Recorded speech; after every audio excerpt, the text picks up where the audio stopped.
Et voilà.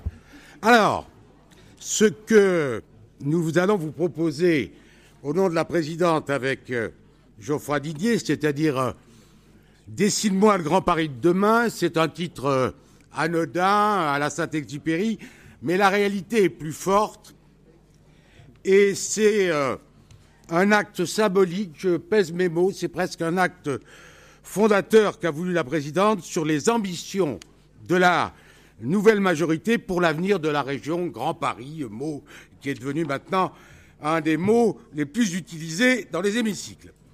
Et quand je dis ambition, je précise tout de suite qu'il s'agit d'une ambition assumée et non pas souvent ce qui a été des velléités au sein de cette Assemblée.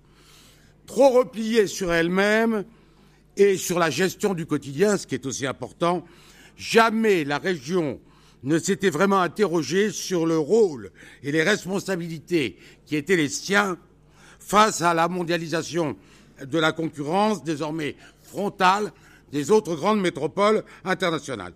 Jamais, jusqu'à présent, la région n'avait osé affirmer sa vocation de région du Grand Paris, on va dire de cœur battant de la France, dont, on le constate, l'attractivité et l'innovation sont vitales pour notre pays.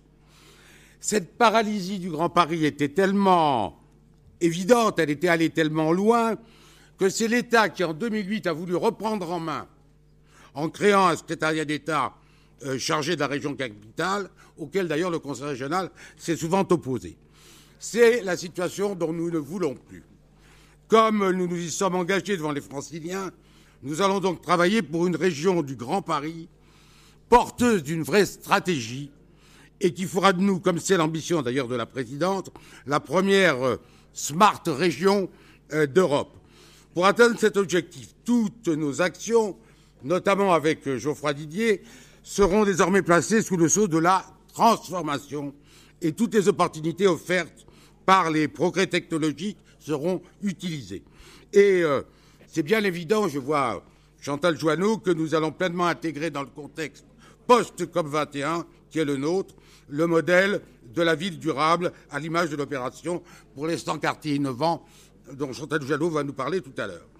À cet instant, il est important que chacun se souvienne que la région dite du Grand Paris, c'est aussi et surtout le premier bassin d'emploi européen, en interaction d'ailleurs avec une vingtaine de départements et 6 régions, sur plus de 30% de la population française et près de 40% du produit intérieur brut.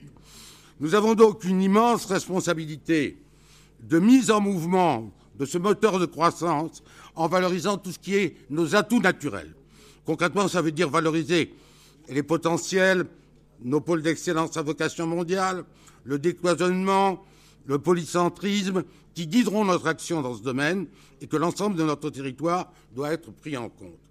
C'est aujourd'hui tout l'enjeu du schéma régional de développement économique, d'innovation et d'internationalisation, le SRDE2I, sur lequel travaille le premier vice-président qui était là tout à l'heure, et sur celui des réseaux de transport auquel s'attelle tous les jours, je le salue, Stéphane Baudet. Mais pour réussir tous ces défis, nous souhaitons, avec Geoffroy Didier, travailler avant tout à créer une véritable cohésion sociale et un sentiment de destin partagé au niveau régional.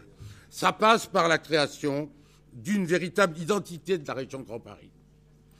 Un préalable absolument nécessaire, sans lequel c'est le sentiment de dispersion qui prédomine. Pour y arriver, il n'y a qu'un seul chemin possible. Mettre au cœur du projet régional Grand Paris l'architecture et l'urbanisme.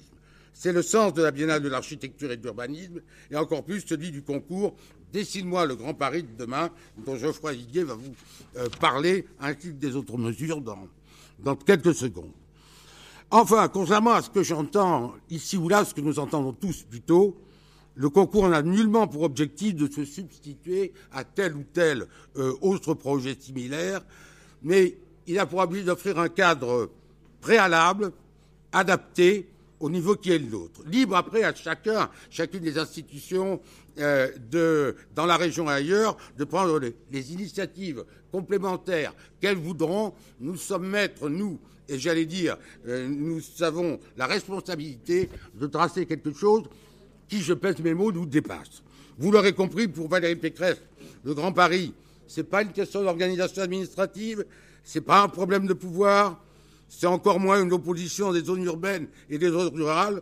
Le Grand Paris, tel que nous le portons avec Geoffroy, et l'ensemble, naturellement, de nos collègues, c'est simplement le projet d'avenir de la région, avec une vision partagée, imaginative, cohérente, en lien avec l'ensemble de nos collectivités territoriales, quelles qu'elles soient, dans ou dehors du périphérique, de l'A86 ou de la francilienne.